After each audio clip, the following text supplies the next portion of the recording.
Bonsoir, bienvenue sur la libre antenne, comme tous les lundis, mercredis, vendredis, 21h minuit sur metatv.org. C'est la saison 3. Donc, bienvenue à vous tous. Comme d'habitude, bonsoir à la régie.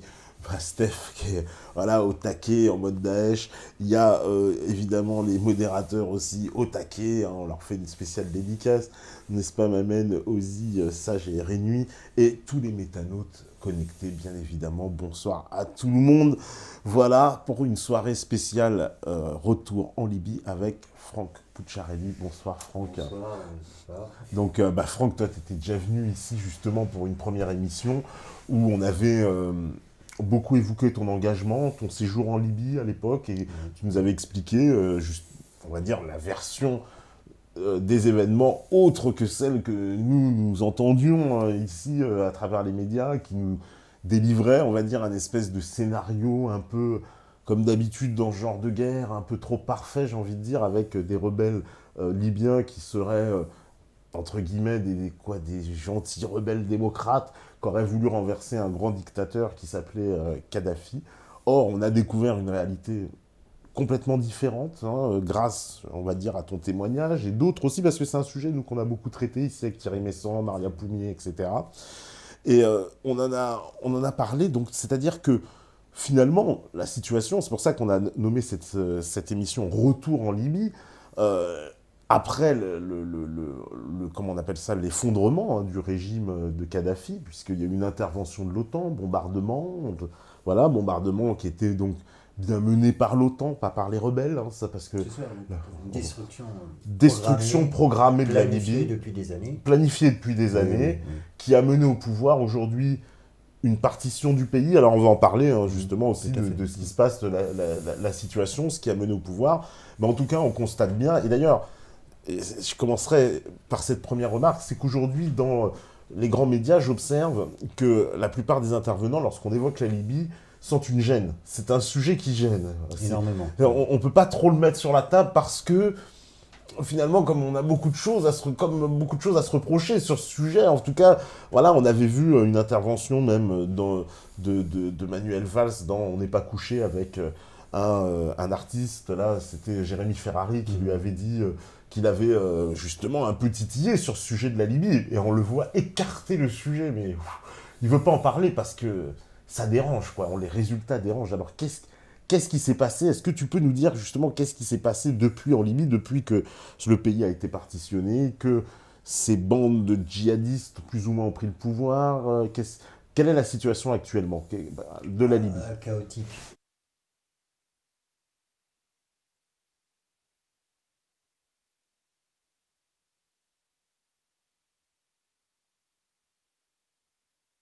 L'autorité de Tripoli, qui n'était pas un gouvernement, mais les Occidentaux les ont considérés en tant que tels, puisqu'il y a Poisson, le député Poisson, qui a rencontré Fajoli à Tripoli en juin. Je pense que c'était sous l'impulsion de la diplomatie française, malgré le fait qu'il soit à l'opposé. Enfin, je crois qu'il est député, pas UMP, mais de droite. Bref. Et donc, on a donné une espèce de légitimité aux autorités de Tripoli qui ne sont autres que les frères musulmans Fajoli-Libya, les islamistes intégristes, qui ont permis l'avènement de Daesh en Syrie, en Libye même. En Libye même, et, voilà, d'accord. Mais qu'on en parlera, les connexions. Oui, toutes les connexions. Donc là, on a un gouvernement d'union nationale qu'on essaie de mettre en place pour éclater encore un peu plus la situation. Donc gouvernement d'union nationale. Tous les experts tendent à dire que ça ne fonctionnera pas parce que c'est un gouvernement qui a été décidé par l'ONU, imposé par l'ONU aux Libyens. Pourquoi? Parce que le gouvernement de Tobrouk commence à réviser un peu sa copie concernant notamment la loi sur l'exclusion des anciens fonctionnaires, qui demanderait l'amnistie des prisonniers politiques, y compris de Saïf al-Islam. Donc là, ça pose un problème aux instances onusiennes qui commencent à évoquer la problématique de ces exilés libyens qui sont toujours au nombre de... Ah oui, voilà. Alors, Voilà. parce qu'à l'époque, on avait vu le nombre, alors impressionnant. Hein, Ouais. on avait parlé aussi avec Thierry Messant. C'est quasiment la moitié du pays en Un peu exil. plus, un peu plus que un la peu moitié plus, du pays. Donc c'est toujours la même situation, essentiellement donc dans des camps en Tunisie et en Égypte. Alors, bah, pas dans c'est des ça camps. Alors comment ils sont où Alors, en Tunisie, ils vivent plusieurs familles dans des appartements. Ouais. Des appartements vétustes et précaires. Et au Caire, parce qu'Isabelle Mandreau, on a réussi, pas Isabelle Mandreau, pardon, Géna Lebras, qui est correspondante de Libération et de BFM TV, a fait un reportage au Caire, sous notre impulsion, sur la situation des exilés donc au Caire. Et là, on a des familles qui dorment dans les cimetières aux morts, à côté des pyramides. Ils dorment, faute de pouvoir se loger, ils dorment dans les cimetières. Ça concerne plusieurs milliers de familles. Ça a été attesté et vérifié par un journaliste de Libération. Donc, alors il y a les Libyens exilés sont solidaires. Donc, à Tripoli, au Caire, on a des camarades libyens qui vont héberger parce qu'ils ont les moyens de pouvoir offrir un appartement à 3-4 familles. Donc, ils se retrouvent avec 25 enfants dans des appartements de 60 mètres carrés. Les enfants ne sont pas scolarisés depuis 2011. Et problème de soins. Donc même là, on est en train de lancer une dynamique pour essayer d'apporter une aide au sein des comités révolutionnaires internationaux pour apporter une assistance. Oui, on en parlera justement, les fameux comités révolutionnaires. Pour apporter une assistance médicale, parce qu'il y a des problèmes, et essayer de trouver une solution par rapport à ce problème d'éducation, puisque les enfants ne sont pas scolarisés pour l'essentiel. Mais quel statut ils ont, ces gens-là ? Aucun statut. C'est-à-dire que, par exemple, l'Égypte qui les accueille sur son sol ne les reconnaît pas en tant que réfugiés. Comment ça se passe ? Mais parce que c'est pas eux de le faire, déjà, parce que l'Égypte n'est pas responsable de la situation. D'accord, tout à fait. Oui. La Tunisie n'a déjà pas les moyens de pouvoir subvenir aux besoins de sa population. Donc, voilà. Alors, les chiffres sont revus un peu à la baisse, parce qu'en 2013, le ministre de l'Intérieur évoquait la présence de 2 millions de Libyens en Tunisie. Vu l'importance, là, ils sont en train d'essayer de réduire à 500, 600, 700 000, mais on est bien à 2 millions. 2 millions de Libyens. Ouais. Et essentiellement, d'ailleurs, ils sont quoi, dans le sud de la Tunisie, dans les grandes villes ? Comment ça se... Alors, il y en avait pas mal à Ben Gardan, Sousse, Hammamet, dans la banlieue de Tunis. Il y a un quartier, d'ailleurs, où les prix ont fortement grimpé, du fait de la présence des Libyens. Parce qu'au départ, ils avaient de l'argent, donc ils sont arrivés parce qu'ils avaient des économies, mais là, la situation devient de plus en plus compliquée. Puis ils ont aucune aide. J'avais contacté Georges Casse, donc au commissariat à Genève, mais j'en avais parlé la dernière fois. Et rien n'a été fait. Rien n'a été fait depuis, la situation n'a pas bougé. Non, mais parce que moi, on m'a dit clairement, j'avais été aussi à Tunis rencontrer le responsable du UHR, pardon. Et non, ce dernier me disait que c'est politique, on ne peut pas.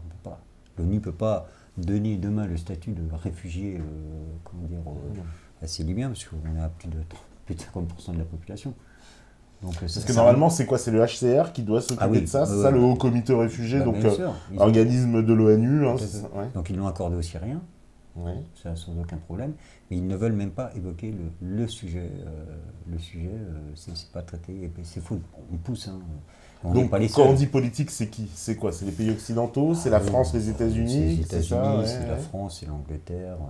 Parce qu'ils ne veulent pas trop qu'on évoque, parce que, bon, alors évidemment, le problème de Tripoli, on sait qu'il y a Abdelhakim Belhadj, c'est bien ça, il est toujours en place, toujours le grand chef de Tripoli. Le Big Boss. Il a à peu près 20 000 hommes en armes. Il a 20 000 hommes en armes. On rappelle donc un homme au passé très tumultueux qui était dans le GICL, donc le groupe d'intervention de l'IU, je sais pas, l'acronyme, et puis donc ce groupe-là, il est passé plus ou moins affilié à Al-Qaïda, c'est ça ? Parce que quelles sont les relations étranges de ce personnage quand même avec Al-Qaïda, les services américains, on ne comprend pas trop.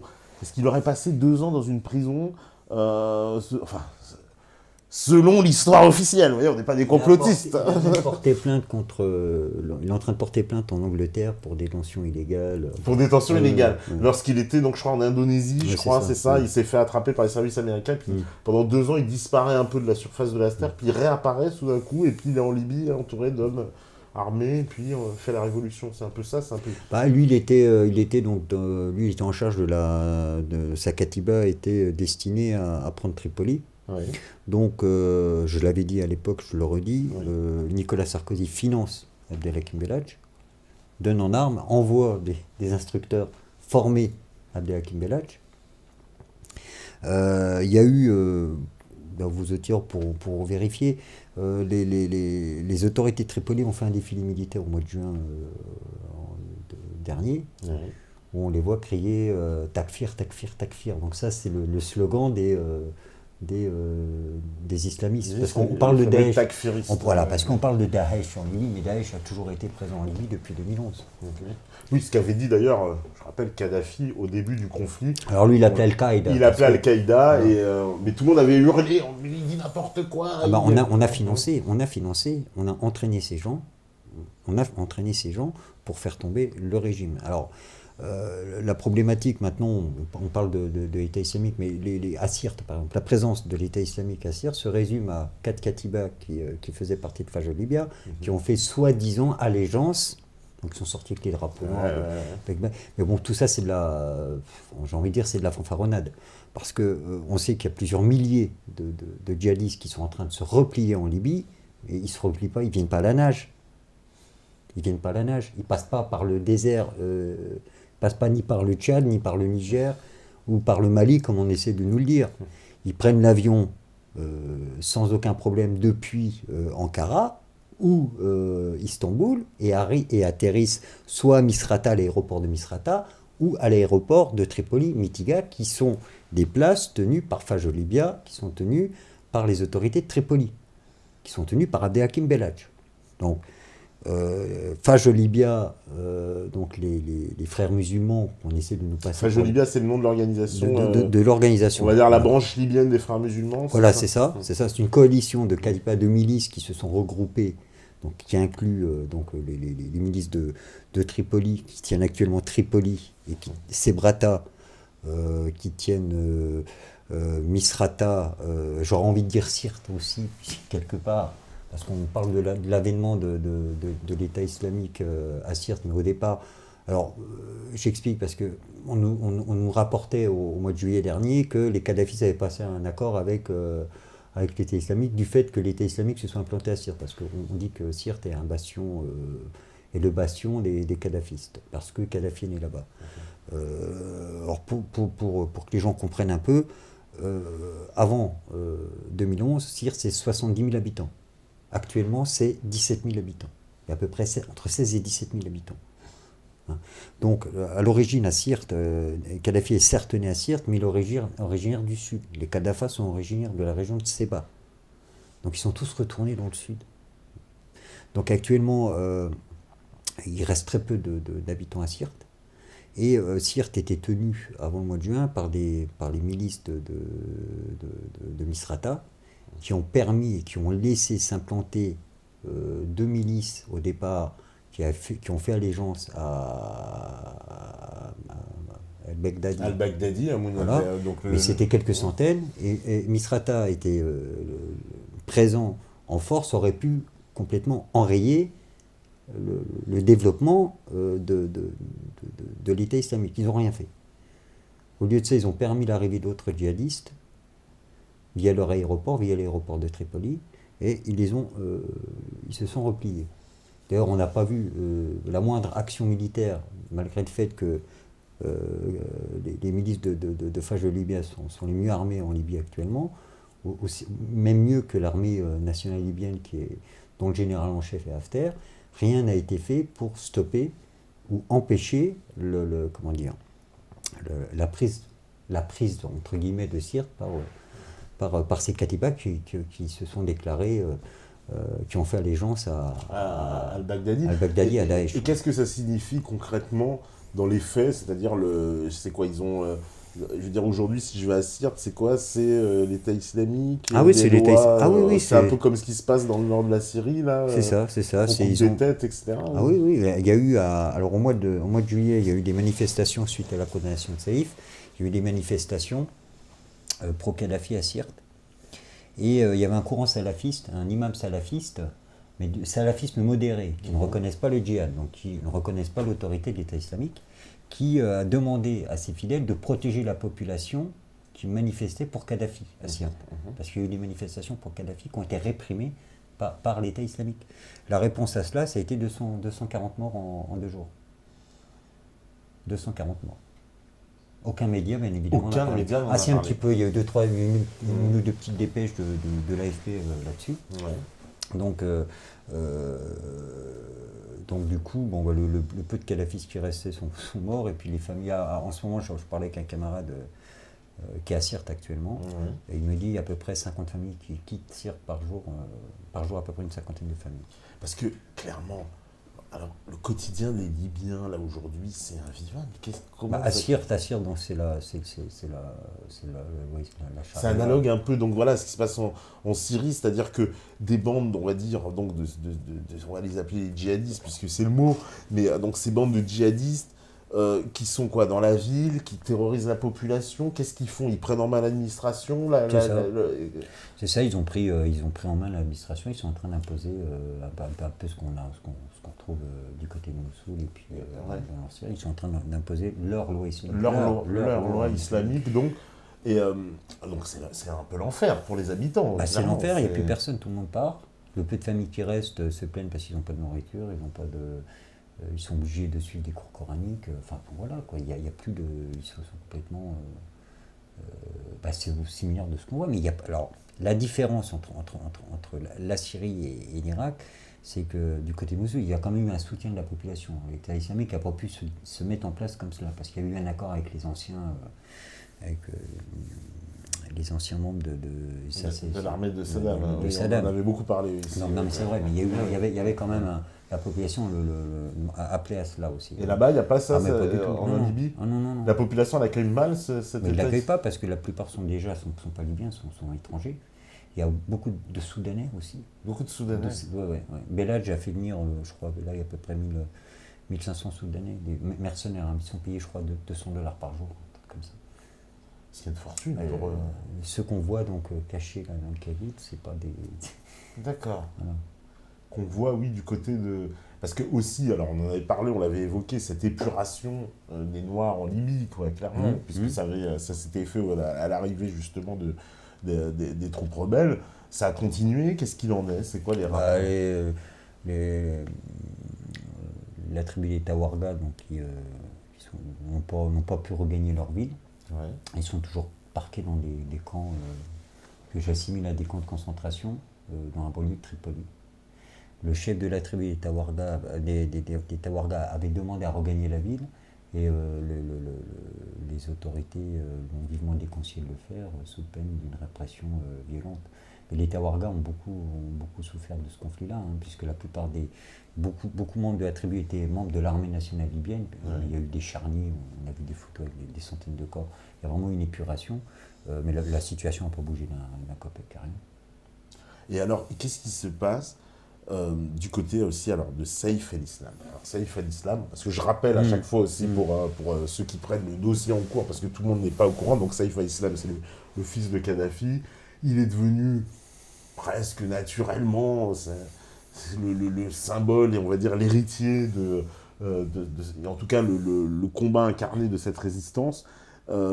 Il avait été donc rattrapé par les tribus de Zelenten, c'est ça? C'est pas tout à fait comme ça que les choses s'étaient passées. Alors, explique-nous un peu la chronologie par rapport à Saïf el-Islam. Donc Saïf el-Islam tente de rejoindre l'Algérie. Oui. Les forces spéciales françaises essaient de le neutraliser. D'accord. Tout ce que je dis a été révélé dans le livre de Catherine Gracier. C'était Sarkozy-Kadhafi ou l'histoire d'une trahison. Donc cette journaliste a vérifié bien évidemment les informations qu'on lui avait données via l'armée française ainsi que l'ambassade de Russie. Donc ce qui s'est passé, c'est que Saïf el-Islam part pour se rendre en Algérie. Les forces spéciales françaises arrivent à le localiser, essaient de le liquider, mais les Russes arrivent, les forces spéciales russes qui protègent Saïf pour son exfiltration. Il y a altercation entre les forces françaises et les forces russes qui a eu pour effet la mort de trois militaires français. D'accord. À partir de là, Saïf s'est retrouvé à être mis à disposition à la tribu de Zenten, tout en sachant qu'il y avait des garanties pour qu'il ne lui arrive rien. Chose qui s'est produite puisque Zenten n'a jamais remis Saïf Effectivement, à la TPI qui ne cessait de le réclamer déjà à l'époque. Alors, ni au TPI, ni aux autorités De Tripoli, tout qui à l'ont fait. condamné à mort Oui. le 28 juillet, et qui a eu pour effet des manifestations massives, où depuis, je l'avais évoqué à l'époque, parce que l'ensemble des Libyens sont comme restés fidèles à Jamaria, malgré le fait qu'il y avait une répression forte pour empêcher justement l'expression de cette volonté populaire. Suite à la condamnation, les Libyens ont bravé l'interdiction de sortir le drapeau vert et les symboles de la Jamaria. Il y a eu des manifestations très importantes à Séba. Il y a eu plusieurs milliers de Libyens qui sont sortis avec les drapeaux verts, avec les portraits de Saïf, avec les portraits de Kadhafi, à Bani Walid, à Gat, à Tobruk, dans la région de Tarhouna, à Benghazi. D'ailleurs, Libération a fait un article là-dessus au mois d'août, avec un mois de retard. Et on ne veut pas parler de ça. Comme d'hab, on met ça sous. Il y a quelques vidéos que je vous ai transmises tout à l'heure où on voit effectivement ces manifestations. On en passera. Voilà. Et donc Saïf al-Islam a été nommé par le Conseil des tribus libyennes en septembre dernier comme étant le représentant des tribus libyennes. Oui, d'accord. Oui, donc là, ça pose encore une fois plus un problème, parce que là, on n'est plus à 3 gouvernements, mais on en a 4. Et oui. Donc, gouvernement de Tobruk, gouvernement de Tripoli, on va dire. Tripoli, le gouvernement d'Union nationale, donc le gouvernement de l'ONU. Oui, d'accord. Et puis, oui, il y a le Conseil des tribus libyennes qui ont nommé Saïf al-Islam comme étant le représentant légal. Voilà. Et un conseil de tribus libyennes qui a une importance capitale en Libye, puisque, on rappelle, la société est une société structurée autour des tribus. Voilà, c'est très important dans la vie sociale. C'est pas anodin, conseil des tribus libyennes, c'est quelqu'un qui a une énorme influence. C'est important. C'est comme ça que Kadhafi est tenu. C'est comme ça que Kadhafi était d'ailleurs, pendant 42 ans, c'est ça. Et donc, la ville de Bani Walid, qui est le fief des Warfala, lève le drapeau vert depuis juillet, depuis l'annonce de la condamnation de Saïf et des hauts fonctionnaires, dont certains sont membres de la tribu des Warfala. Donc le drapeau vert flotte à Bani Walid depuis le mois de juillet, flotte à Gat. Donc Gat, c'est une zone Touareg, malgré le fait que majoritairement certaines, parce que c'est clanique, non. On dit les Touaregs, mais c'est pas qu'une tribu, il y a plusieurs tribus. Hein. Parce que la Libye, on rappelle, à la base, c'est 2200-2300 tribus. Alors vous êtes dans les Warfala, vous avez peut-être, je ne sais pas moi, 300-400 tribus qui dépendent des Warfala. Bon. Donc, à Gat, malgré le fait que les Touaregs ont passé des accords avec Misrata, Gat s'est levé, le drapeau vert, malgré le fait qu'il soit Touareg, est levé donc à Gat. À Brak el-Chati, donc c'est à côté de Séba, on a remis en place les comités populaires. Ça, c'est plutôt vers le sud, ça. C'est le sud. Donc, à Séba. Alors le Séba, il y a eu des répressions assez violentes, puisque les Misrata ont envoyé des ministres pour éviter que le drapeau vert flotte. Hein. Donc il y a eu beaucoup de morts ces derniers mois, puisqu'il y a eu des rassemblements quasi quotidiens pro-Kadhafi. Donc, mais ça paraît bien, personne n'en parle. Bon. Personne, évidemment, il y a le silence comme d'hab, intersidéral. Hein, ouais. Les preuves à l'appui, il y a des vidéos, il y a les... alors après, les gens qui disent, oui, non, mais ça c'est de la propagande, ça c'est des vidéos qui datent de 2011. Non, c'est des faits bien inscrits. Si aussi les gens qui comprennent l'arabe comprennent ou savent lire l'arabe, il y a les dates, tout est fixé. On n'a pas de souci par rapport à ça. Mais donc on est toujours dans cette... Dans ce silence médiatique. Parce que là, on a vraiment... les gens ont tellement ras-le-bol, parce qu'il n'y a pas d'État, il n'y a pas de sécurité, il y a des coupures d'électricité intempestives, le pillage de Libye continue en règle. On développera après, parce que j'ai quelques petites infos aussi. Ah bah oui, ça on en parlera, bien sûr. Oui. Donc Saïf al-Islam, maintenant, m'a posé un problème, parce que le Conseil des tribus, y compris les Warfala, qui est la plus grosse tribu de Libye, a fait allégeance à Saïf al-Islam, qui est détenu à moitié, hein. On va dire qu'il est en résidence surveillée, plutôt protégée par Zenten, parce que Zenten, qui sont berbères, est une petite tribu.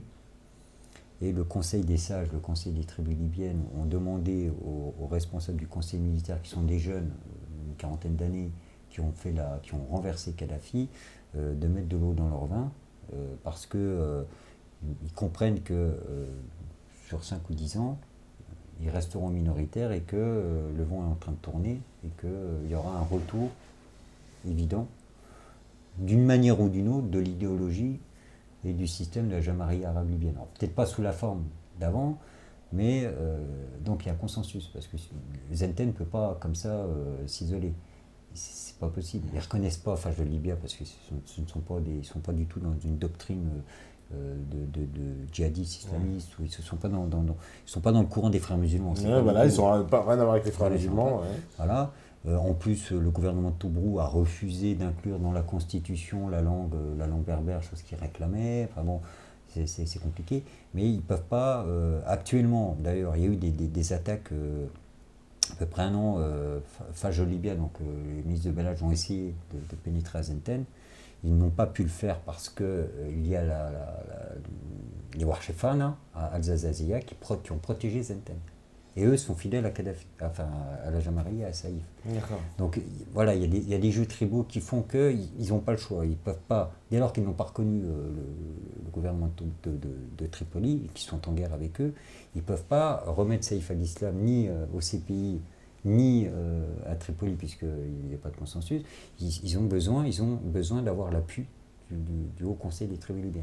Mais ça veut dire quoi le pays à l'heure actuelle, donc il est complètement morcelé, fragmenté, parce que par exemple les gens qui vivent dans la région de Bani Walid ou de Sheba, je veux dire comment ça s'organise la vie, puisque ils sont complètement déconnectés du reste des autres du pays. Comment ils font pour échanger avec les autres du pays, c'est ça? Ils n'échangent pas. Je vous dis, à Brak el Chati, Bani Walid, Gat, il y a plusieurs autres localités dans le sud. Les comités populaires ont été remis en place. Donc ils n'ont plus ils n'ont pas de contact, ni commerciaux, ni administratifs, ou de quelque manière que ce soit, ni avec Tripoli, ni avec Tobrouk. D'accord. Donc il n'y a plus en gros d'administration centrale, quoi. Elle a complètement volé en éclats. Toute forme d'administration centrale, en tout cas, il reste déjà, il n'y en avait pas parce que il y a ces 2 millions de fonctionnaires libyens qui sont en exil. Donc après, on parle de la problématique de faire tourner un État, mais tous les gens qui faisaient fonctionner l'État sont exilés. Ouais. Donc déjà, il n'y a plus de fonctionnaires par définition. Puis il y avait ce quartier aussi de fonctionnaires à Bouslim. À Bouslim, qui a été bombardé pendant la prise de Tripoli, oui. qui a été... On sait qu'ils ont fait des massacres absolus dans ce quartier comme vengeance, un peu une espèce de vengeance. Oui, puis c'était vraiment le quartier qui a grandement résisté. Quoi. Qui a résisté, ouais. Et civil, hein. Ouais. C'était que des civils, puisque Kadhafi a ouvert les stocks d'armes aux civils. Et comment... Alors, par exemple, là, une ville comme Tripoli, parce qu'une ville comme Tripoli, c'est quoi? Aujourd'hui, j'imagine qu'il y a beaucoup moins d'habitants que ce qu'elle ne fut. Parce que c'était quoi, une ville de 2 millions d'habitants? 1,5 million. 1,5 million d'habitants. Donc aujourd'hui, ça doit être réduit, j'imagine. Ouais, je pense de moitié. Ah oui, de moitié, oui, au moins. Et pour les gens, quel est le quotidien donc sous ce joug là de Abdelhakim Belhadj? Comment ça se passe quotidiennement? Il y a une résistance qui s'organise, mais au sens de l'action, pas seulement, parce qu'on l'a vu dans les villes du Sud, mais dans ces autres villes de la côte. Il y a effectivement des résistances, il y a des cellules dormantes. Bon, après, la résistance verte, elle a quand même du mal à s'organiser, faute de moyens, faute de moyens financiers, parce que les mythes... Vous savez que l'argent libyen... Oui, parce que l'argent libyen a disparu aussi. Alors ça, c'est un grand mystère de cette guerre. Les 250 milliards du fonds libyen... Alors, il y a 70 milliards qui sont en Europe, qui faisaient partie du fonds d'investissement libyen, la Libyan Investment Authority. Donc c'est à la Société Générale. C'est chez les Allemands le groupe Alliance.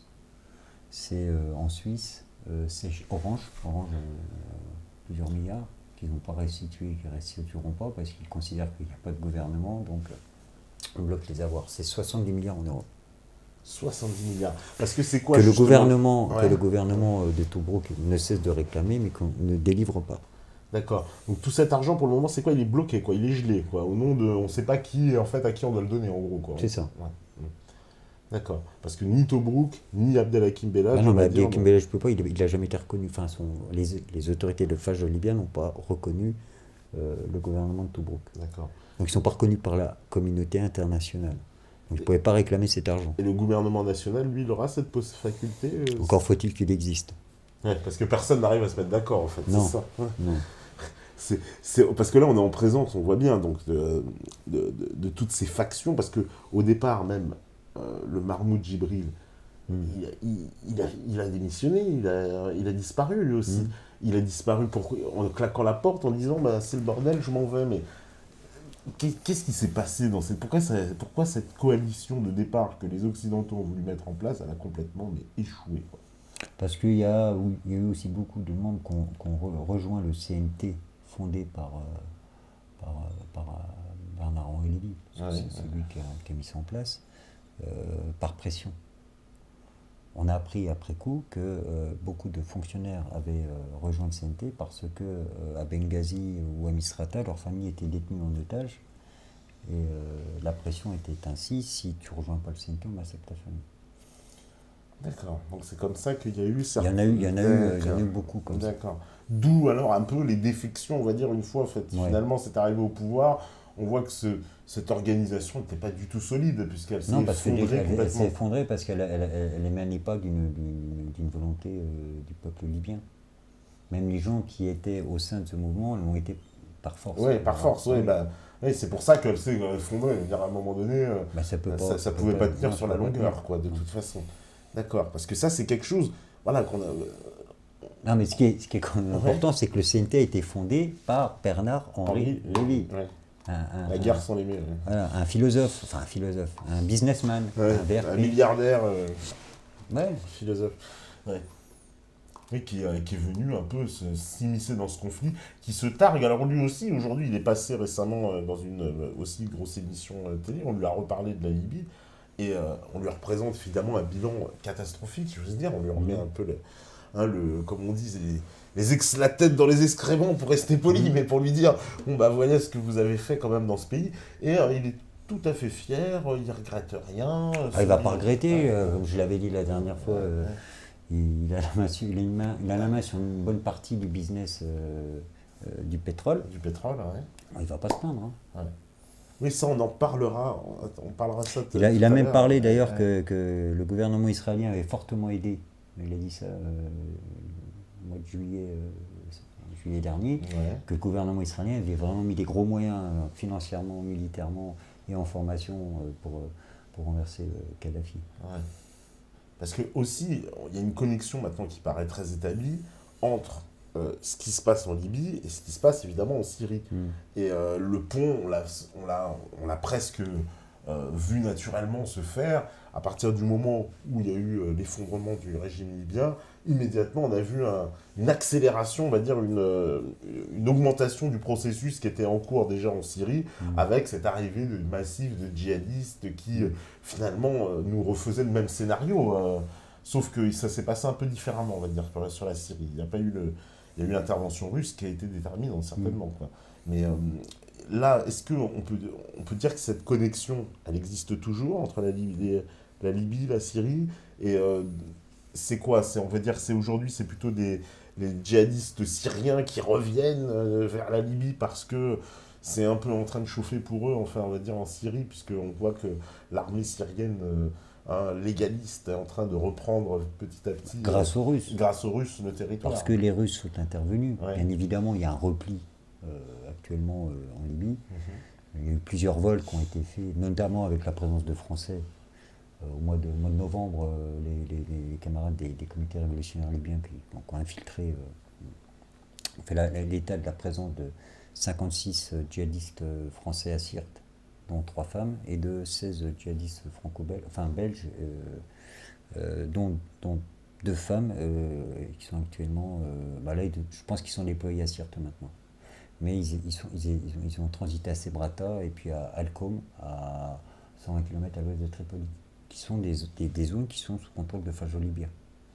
Donc là, on peut pas alors maintenant, il y a Bellage qui joue un double jeu en disant bon, nous, on ne veut pas de l'État islamique, alors que c'est lui qui les finance, c'est lui qui les entretient. Il y a un grand sociologue tunisien qui a amené les preuves de cela il y a 3 semaines lors d'une émission, puisqu'il a fait un rapport très clair là-dessus. Mais bien sûr qu'il y a un repli. Il n'y a aucune volonté ni des Américains ni des Français de faire tomber l'influence de l'État islamique en Libye. Nous, on leur a donné les positions, les casernes, où ils se trouvent. Lors du bombardement à Semrata, vous savez, il y a eu un bombardement à Semrata des Américains il n'y a pas très longtemps. Là. Ouais. Alors ils se sont vantés d'avoir tapé une caserne où étaient présents des djihadistes. Alors déjà Semrata, c'est sous contrôle de l'Abdel Hakim Belak, c'est sous contrôle de comment il s'appelle, Hafez Mohammar, qui est un djihadiste islamiste qui n'a pas fait allégeance à l'État islamique, mais qui permet la présence de membres de djihadistes qui venaient de Syrie d'être présents dans sa ville, qui organise le trafic des migrants. D'ailleurs, par rapport à ça, il y a eu un arrêt de l'envoi de migrants pendant plusieurs mois, pendant les négociations.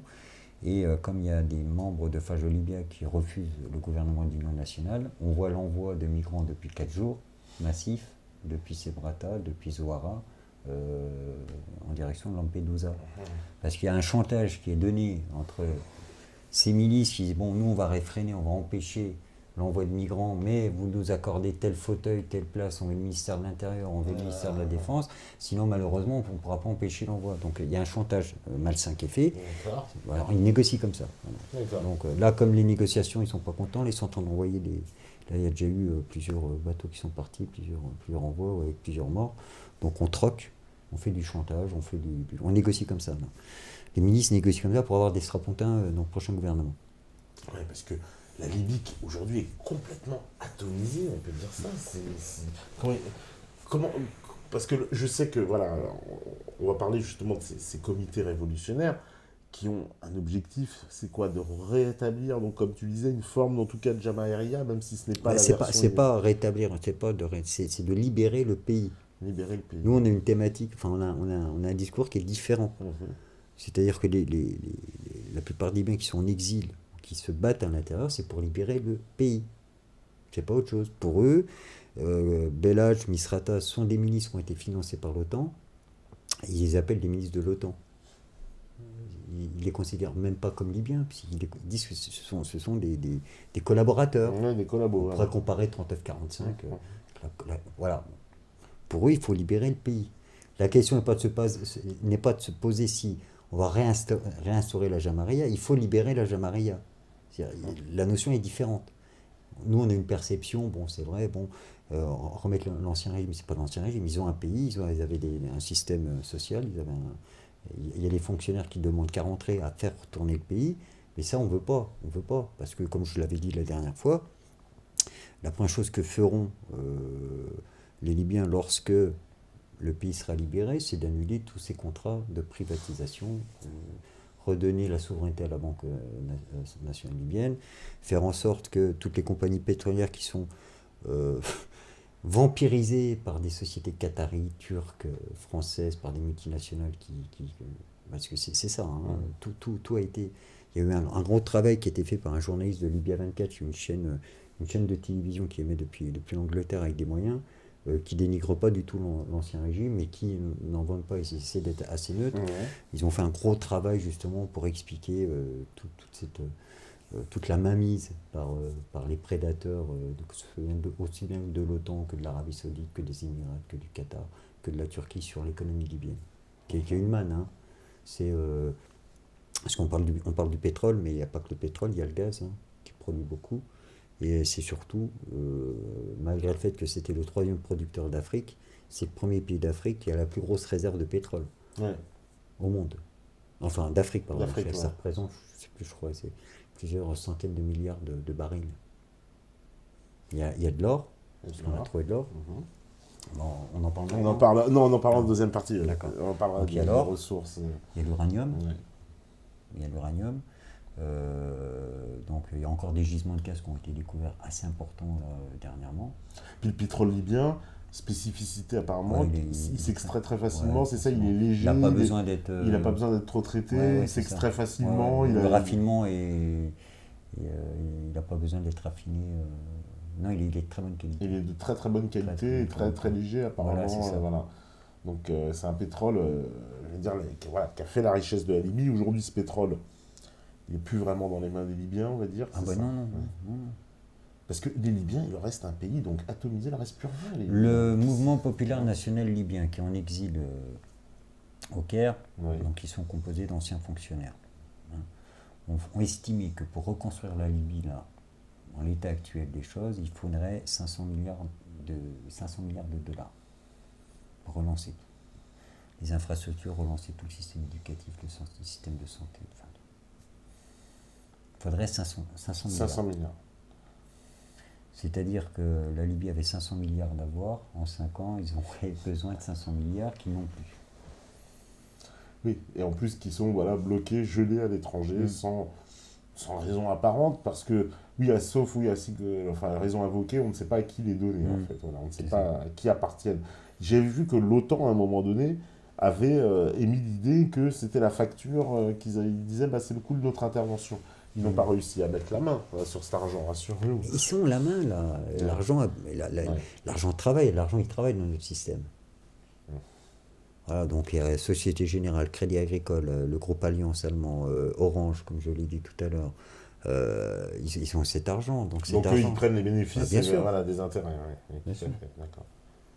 Vous avez des gros investissements, par exemple à Congo-Brazzaville, ce fonds d'investissement avait investi dans des hôtels 5 étoiles qui sont actuellement tenus par cet argent va à Misrata.